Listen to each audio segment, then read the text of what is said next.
Kathleen's Art Cafe offers varying menus, takeout lunches, and catering. Located on Lover's Lane between Douglas and the Toll Road, and at Lakeside Market Shopping Center on Preston Road in Plano.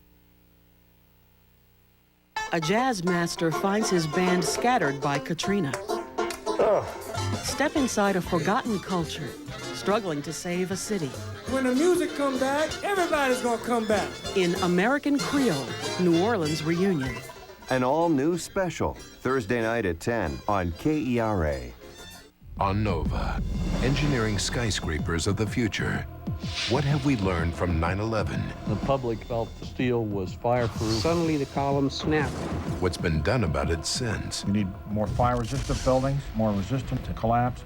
Those things were obvious within the days after the event. We have taken a very long time getting them into our codes. Building on Ground Zero on Nova.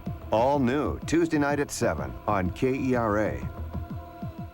Mystery presents a new season of Miss Marple. I'm Jane Marple. What exactly does she do? Solves things. Tell me, did someone die in this house? I think you saw a murder. Miss Marple uncovers a sleeping murder on Mystery. A special double feature tomorrow night beginning at 8 on KERA.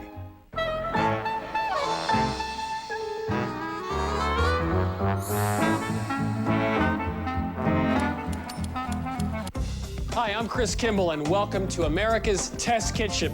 Our busy test cooks make a recipe dozens of times, so you only have to make it once. Today on America's Test Kitchen, we're heading outside to grill tender, juicy barbecue pulled pork. The secret is using the grill and the oven. Then we'll head over to the equipment corner with Adam to find out if all plastic wraps really are the same, and if any are sturdy enough to keep Chris's bow ties fresh. And while we're in the equipment corner, Adam will put liquid measuring cups under the magnifying glass. Finally, we'll go back in the kitchen to make an easy corn-packed cornbread that's sure to please everyone. So stay right here in America's Test Kitchen and learn how to make the best barbecued pulled pork. It's America's Test Kitchen. From the test kitchens of Cook's Illustrated magazine, discover the secrets of America's foremost food testers and tasters. Today on America's Test Kitchen. America's Test Kitchen is brought to you by Thermador, offering a full line of state-of-the-art kitchen appliances for the true cooking enthusiast. Thermador, an American icon. And by Kohler, inspiring home chefs to create a professional-level kitchen with innovative sinks, faucets, and cook centers.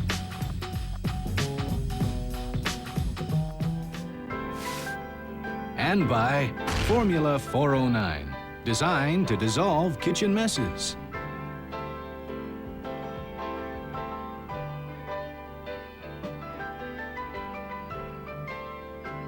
Cooking.com, an online retailer of kitchen equipment for the cooking enthusiast. If it's not in your kitchen, try ours.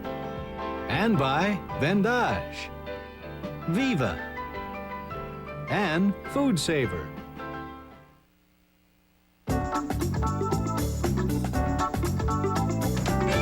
Bridget's a Southern girl, and she loves, look at that smile on her face, barbecue pork. And you can use two different kinds of cuts. You can use the shoulder butt, or you can use the picnic shoulder. The shoulder butt isn't what you think it is. It's right, a barrel. It's way up here. It's way up here. But today we're going to use picnic shoulder. These have a fair amount of fat in them. They're very tasty as well. It's a darker meat. A lot of times when you're picking out a cut of meat, you don't want a lot of fat. But when you're working with pulled pork, you want that nice, slow, juicy, cooked meat. But this is the picnic shoulder, and you want about a 6 to 8 pound picnic shoulder. But a picnic shoulder, you're going to get the skin on top that you need to get rid of. So our first step is going to be to remove all this big fatty layer here, because it doesn't matter how long we cook this isn't going to go away, and it's actually going to get really tough. You could have the butcher do this for you, I assume, right? If you were friendly enough with him or her. And you know, this is actually an easier cut to find too, the picnic shoulder. You can see how much of that fat and that skin I trimmed off so far.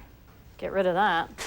So we've got this big, beautiful roast here. Next up is we're going to add some flavor. Pulled pork wouldn't be pulled pork if you didn't rub it with a bunch of fantastic spices we have over here. Our combination that we're going to use starts out with sweet paprika, and this is 4 tablespoons. And I've got 2 tablespoons of chili powder. This is just regular supermarket chili powder.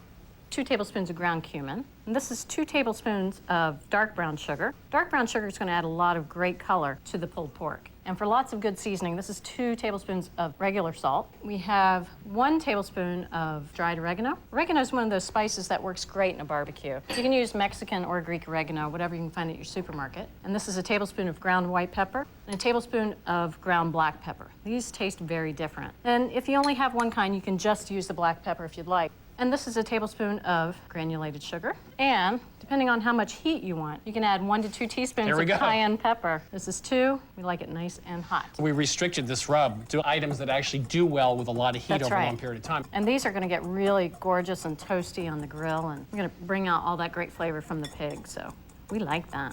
So I'm just breaking up all these clumps of brown sugar. There's more rub in here than I need, so I'm just going to remove 3/4 cup from my bowl. We're just going to rub the pork roast all over, being really generous. I'm going to get as much of it into the meat, rub it in until the surface gets pretty damp, actually, because you're starting to work that right in there. All right, that looks great. We're going to wrap this bad boy here in plastic. He's a bad boy now? What happened? I thought he was looking good. It's looking great, but I'm gonna just put some of the rub on here, rest this right on there. Try to get as much back on this pork roast as I can. Now, the other thing about taking off that layer of fat outside was now the rub can really get down into the meat, too, right? So let me just wrap this up nice and tight in plastic wrap. And you wanna let this sit in the fridge for at least 3 hours to give time for that rub to kind of soak into the meat. Salt's going to help to bring some of those flavors in and penetrate through the meat. You're going to see it's going to look a lot darker when it comes out of the fridge, but you need to let it sit at least 3 hours. Overnight's better. You can let it sit up to 3 days in advance. So I'm just going to go put this right in the fridge. And I'm going to go to the equipment corner with Adam to test various brands of, believe it or not, plastic wrap.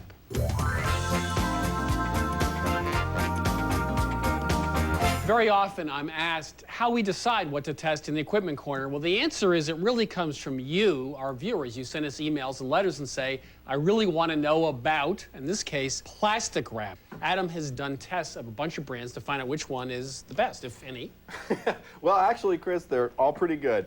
We got 6 different brands of plastic wrap. 5 of them are just from the supermarket up the street. One of them, called Stretch Tight, is one that people in the test kitchen are very enthusiastic about. This is a warehouse club or a mail order brand. It's not available in most of the supermarkets that I checked, but we wanted to throw it in here because people here are quite devoted to it. Now, I don't know if you know that saran, or polyvinylidene chloride is the scientific name for it, was invented by Dow in the 30s, and they used to use it to cover automobile upholstery and to cover planes when they were flying over the ocean to protect against corrosion from the salt air. And in 1953, it was modified for use in the home as plastic wrap. We tested its ability to keep food fresh, and that's what those guacamoles are there. And press the plastic wrap right down on the surface of the guacamole. One of them I made this morning. 2 of them are a couple days old. Can you tell the difference? Well, one is slightly lighter. I mean, this one on my left, but it's actually pretty close. These 2 are slightly darker, but I know that without any wrap on top, just exposed to oxygen, in about an hour, it turns very, very dark. The ones with the wrap on your right lasted more than 72 hours before they began to discolor. The second thing that we tested was strength. A lot of times, say if you're going to barbecue a rack of ribs, you'll put the spice rub on there,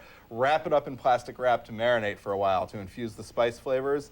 All of these things were strong enough when we took the ribs out of the fridge, put them on the plate, brought them outside. Doing what you do to wrapped up ribs, none of them tore. That was fine. So really, we're neck and neck at this point, and we come down to sealing ability. We tested their ability to seal on glass, ceramic, and metal bowls, and also some people use plastic bowls. Now, when I did this test, we used grapes. For this demonstration, I'm going to use something a little nearer and dearer to your heart. Hey. We got into your sequin bow tie collection, Great, Chris. that's wonderful. What we found is they all did a good job unless, unless you got the rim of the bowl This wet. is my Liberace collection, yes. Thank you so much. So they all were able to cling well and make a good seal to all of these materials, except for plastic. We'll discuss that, unless you got the rim of the bowl wet, which we did by accident. Damp, yeah. I cleaned the grapes, didn't dry them off thoroughly, put them in the bowl, put the press and seal on there, and you see what happens. So with glass, ceramic, and metal, they all stick. Plastic is the real problem. A lot of them don't stick well to plastic. Stretch Tight was the one that sort of broke out here because it sticks really well to itself. If you use an extra length and fold it over to itself, it sticks on well, and it does stick on the plastic better than the other ones. So in the end, it was the ability to seal to plastic that made Stretch Tight our choice. So we did have a winner, which was Stretch Tight, which adheres best to plastic, better than the other brands. But if you keep everything dry, as you said, all 6 brands actually did a good job. In our test, they all performed well. You can use any one of them. So I got a winner, and I also got a great sequin bow tie for my next Christmas party. That's it from America's Test Kitchen.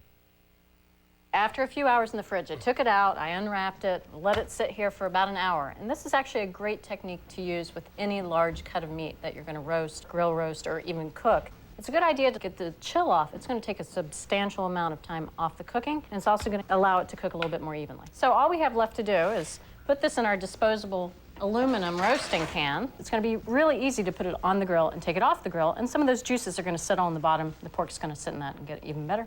When we brought this pork out of the fridge, we also started to soak our wood chunks in water for an hour because we're going to add that to the hot charcoal. It's going to produce a lot of smoke and give this pork a great smoky flavor. All I have to do is go outside now and talk about how to set up a charcoal grill for barbecuing. Okay, we're going to start a charcoal fire, but first we have to decide what kind of fuel to buy. Well, you can buy match light, which lights with a match. We did a bunch of taste tests, and for things like steak, not a problem. Other very delicate foods, we could actually taste it. So that's not our first choice. Most folks have a decision to make between briquettes and hardwood charcoal. Now, a lot of people think that hardwood burns hotter than briquettes. We actually measured it in a grill. It does not burn hotter, but it does burn quicker, which means briquettes last, on the average, twice as long. So briquettes, for most applications, are better. Now, how do you get them started? Well, we don't like the lighter fluid, of course, and electric starters are messy. You have to have an outlet nearby. The easiest thing to use is a chimney starter like this. Has a handle, you can pick it up and dump it out when they're hot. In the bottom, you put the newspaper. You don't want to cram too much newspaper in the bottom. Otherwise, when you light it, it may go out. Now, here's a tip we got from one of our viewers. She suggested that we use a few lumps of the match light at the bottom, maybe about 5. And when you start the fire, the match lights will catch quickly, so it will definitely not go out. Now, this holds about 6 quarts, which is what we use for most applications. It's better to have more charcoal started than not enough. I'll put that right on the bottom grate and light it. And that'll take about 20 or 25 minutes. It's done when the coals at the top have a light gray ash on top. Then you just dump it out into the bottom of the grill. A few great tips for outdoor cooking from America's Test Kitchen. It's a beautiful day. Absolutely. We have some hot coals over there, do we? We're just about ready to throw that great pork on the grill. But this is a chimney coal starter that I've filled a little less than halfway full of coals. And I'm just going to dump this over half of the grill. If we filled it up all the way, the fire would be way too hot, and we would burn that rub on the outside of the meat before it was cooked. The coals are just arranged over half the grill here. So all I have left to do, I'm going to put on these wood chunks that we soaked earlier, right directly on the coals. And I just want to put on the rack, and on goes that huge pork roast. I'm just going to put it on the side opposite of the coals. Taking it off the grill is not going to be a problem, and also it's going to sit in its own juices and just collect all that goodness. So I'm just going to put the vents right over the pork, and we want to keep it open about 3/4 way, and that's going to allow all that smoke from the wood to kind of flow through the pork and escape out the top. So the fuel's on one side That's and right. the vents are on the other side. And The the bottom smoke's on vents the- all the way open? Bottom vents all the way open. I'm going to have to come back here every hour for 3 hours and add about 8 more briquettes. We're looking for a fire around 275, but this is only going to stay on the grill for 3 hours, so that's a huge improvement in time. So Bridget's going to come out every hour. That's right. And add 8 more briquettes. I am. I'm going to check the temperature, too. Okay. A lot of tough work. So we'll be back soon. It's going to look a lot different since the last time you saw it. Isn't that amazing? Look how dark and gorgeous. It's kind of that reddish char, and that's from the rub and from the smoke. But it's not quite done yet. We're finished with the grill. We've extracted as much smoke as possible. We're going to take it inside, finish cooking it in a nice slow oven. It's going to shave a good few hours off this recipe. So we've got this gorgeous. Does this look good or what? So all we need to do, cover it with foil.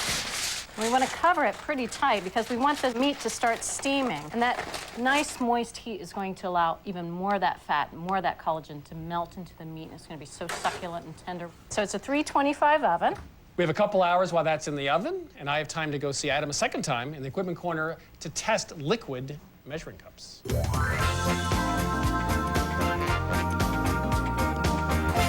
Many, many years ago in the American kitchen, there were no standardized measuring containers, and that's why you tended to weigh your ingredients. But it's been a long time since we've had standardized liquid measuring containers. What is not standardized the last 10 years is their shape and what they're made out of. There's a whole bunch of different choices, and Adam has tested them all. 11 measuring cups in all. But before we go into the test, Chris, I want to explain something that we discovered while we were testing this.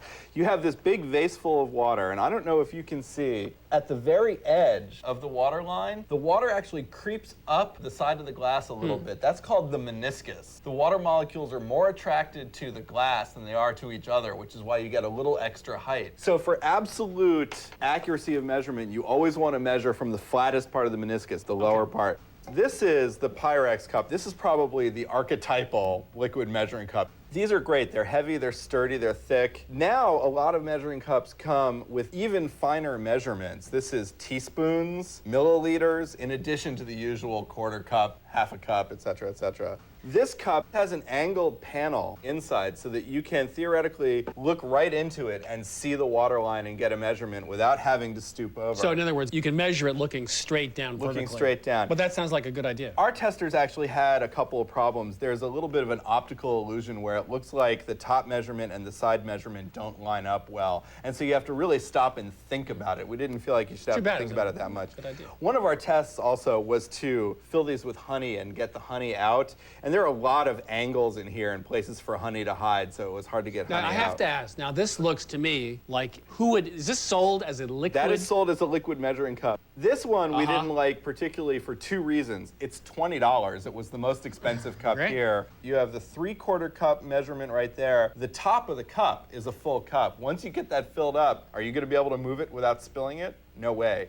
Actually, we weren't crazy about any of the metal cups. This one has a clear window so you can see what the water line is. So some engineer, genius, makes that out of metal and it has to cut a hole in the side so you can see through it. These didn't work well at all in our accuracy test. To test the accuracy, we had a dozen different test cooks put a cup of water in each of these, and then we weighed the water to make sure it was the same weight. In the metal cups, it was consistently ½ an ounce to an ounce off. And an extra ounce of water is like 6 teaspoons. An opaque liquid measuring cup is just insane. Makes no sense at all. Another thing that we tested was durability. We actually tipped these things off of the test kitchen counters onto the floor in the test kitchen, which is a fairly soft, skid-resistant tiling. We also did it on a hard glazed tile surface. The plastic ones survived. The thick ones survived the test kitchen drop on the soft tiling, but not the hard glazed tile. Another thing that we looked at were design issues. Now, why don't you take some of this hot broth and ladle it into that cup?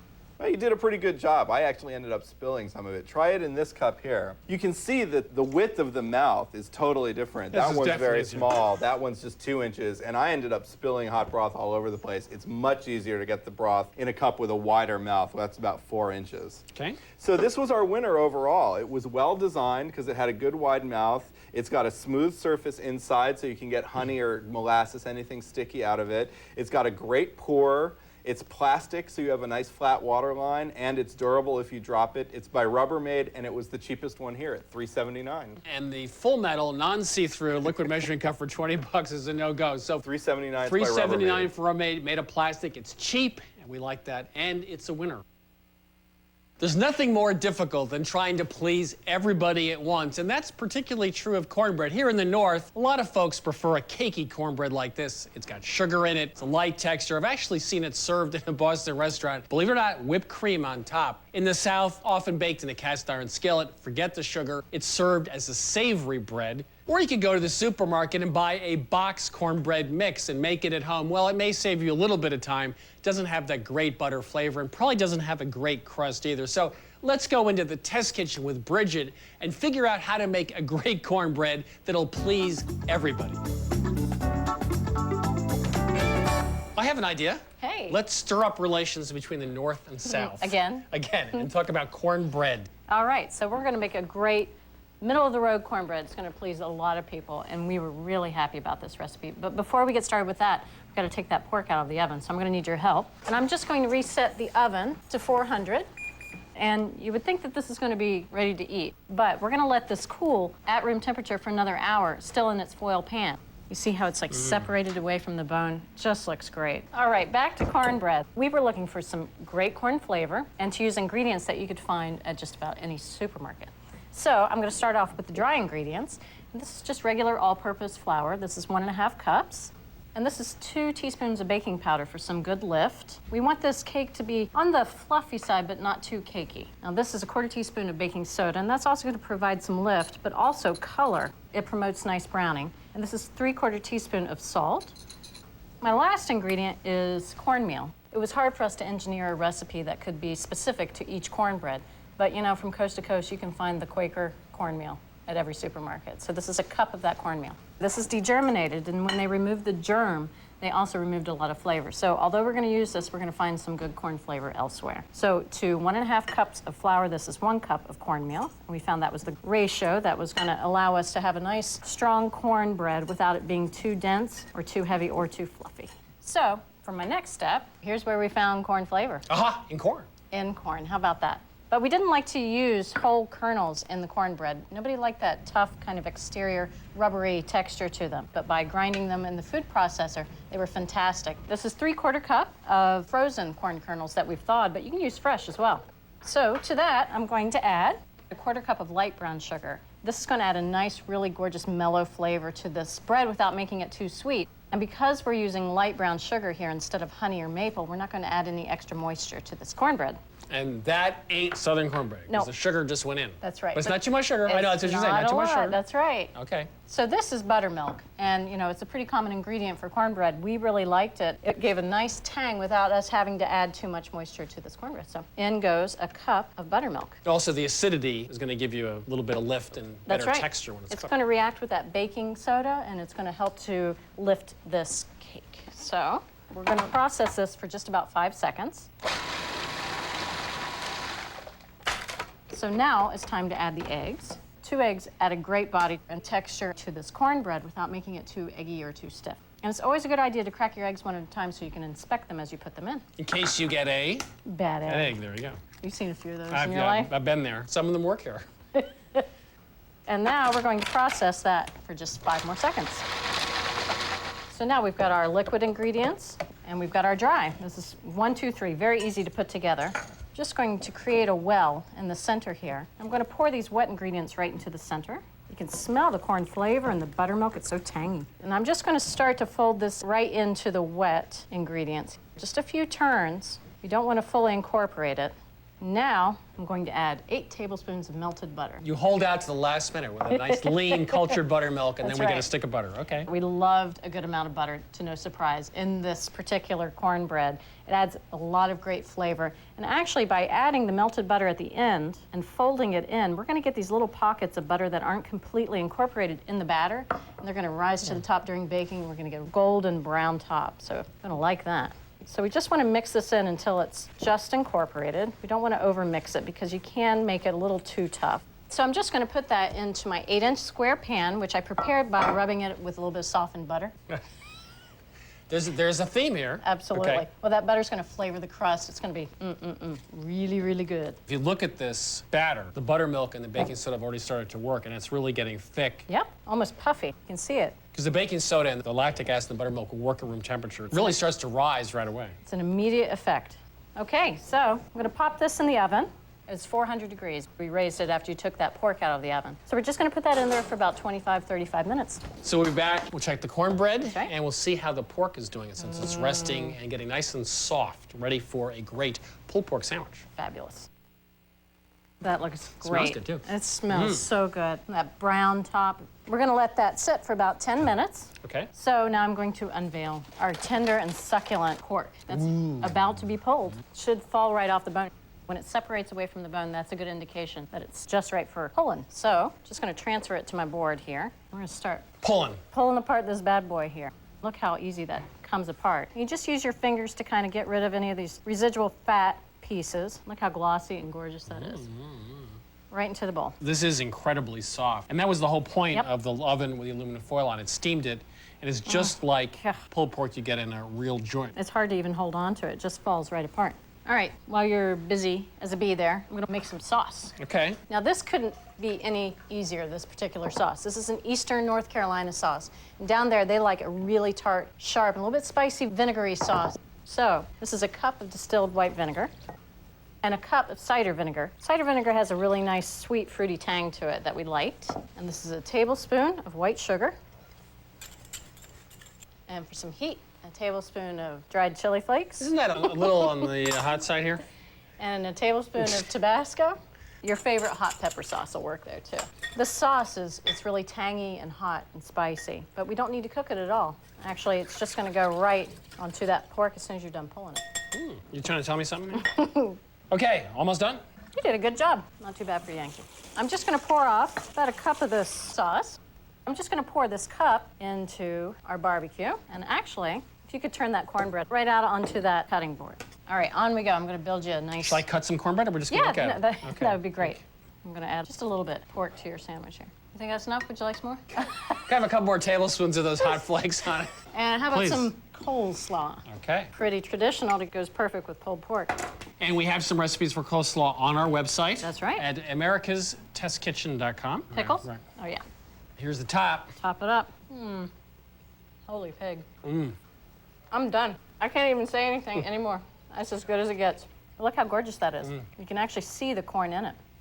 So, we did a great pulled barbecued pork at home. Secret was nice spice rub. We used a picnic shoulder. You could use a shoulder butt. Wrap it in plastic, throw it in the refrigerator for 3 hours. Take it out, let it sit for an hour to come up to temperature, and put it on the grill for 3 hours or so. Right. The real secret was putting it in a pan with aluminum foil in a lower oven. Cornbread, okay, we used the Quaker from the supermarket, but we added corn to it, and then we put that in the food processor, buttermilk.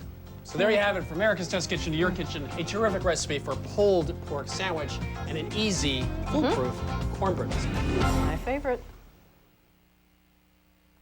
If you would like to cook our recipes at home, our companion cookbook takes you step by step through every recipe, tasting, testing, and more from this season of America's Test Kitchen. The cost is $29.95, $5 less than the cover price.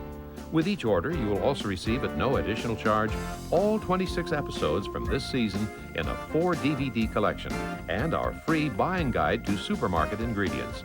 To order, call 1-800-888-3384. You can visit our website to see and print the recipes, equipment ratings, and taste test results from our shows. Download free buying guides, take a virtual tour of our kitchen, and more. Log on to www.americastestkitchen.com. America's Test Kitchen is brought to you by Thermador, offering a full line of state-of-the-art kitchen appliances for the true cooking enthusiast. Thermador, an American icon. Vendange Wine Cellars, Woodbridge, California. For relaxing on the front porch or having friends over for dinner. Vendange, your style of wine, crafted with pride in California. Viva, helping home cooks follow their passion. Because living life to its fullest will sometimes cause a spill. Soak up life. Viva. Food Saver. The Food Saver home vacuum packaging system locks out air and moisture to help keep food fresh longer. And by Kohler, Formula 409, and Cooking.com.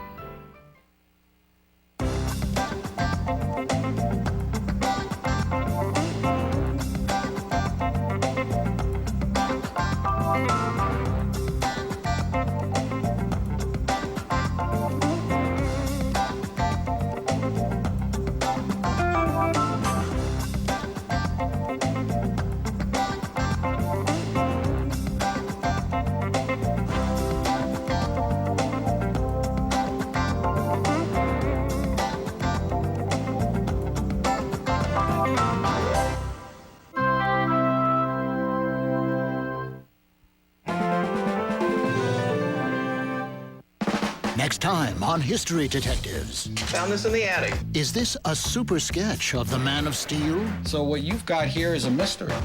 Are these the long-lost recordings of a blues legend? That would really be something. And did this bottle help fuel the Whiskey Rebellion? Harsh words were exchanged, then shots rang out.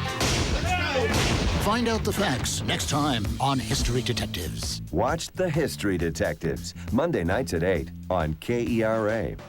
Next time on POV, a famous father, the world-famous Harlem Globetrotters, a searching son. The first time I remember meeting my dad, I was 8 years old. A family reconnects in the Oscar-nominated film Hardwood, only on POV. Tuesday at 10:30 on KERA. Kathleen's Art Cafe offers varying menus, takeout lunches, and catering, located on Lover's Lane between Douglas and the Toll Road, and at Lakeside Market Shopping Center on Preston Road in Plano. This program is made possible by D. Lincoln of Del Frisco's Double Eagle Steakhouse, now serving dinner 7 days a week, 972-490-9000 in Dallas, and 817-877-3999 in Fort Worth. On Nova, engineering skyscrapers of the future. What have we learned from 9/11? The public felt the steel was fireproof. Suddenly the columns snapped. What's been done about it since? We need more fire-resistant buildings, more resistant to collapse. Those things were obvious within the days after the event. We have taken a very long time getting them into our codes. Building on Ground Zero on Nova.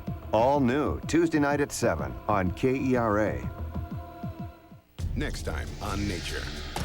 Crocodiles and alligators. Masters of stealth. They can hide in almost nothing. They can hold their breath for hours and lay motionless for hours. Beware these ancient commandos. They've had over 2 million years to practice. One of a 4-part series. The Reptiles. Tomorrow at 7 on KERA.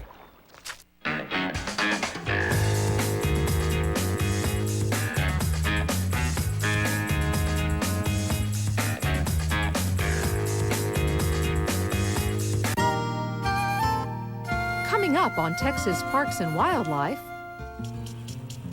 Water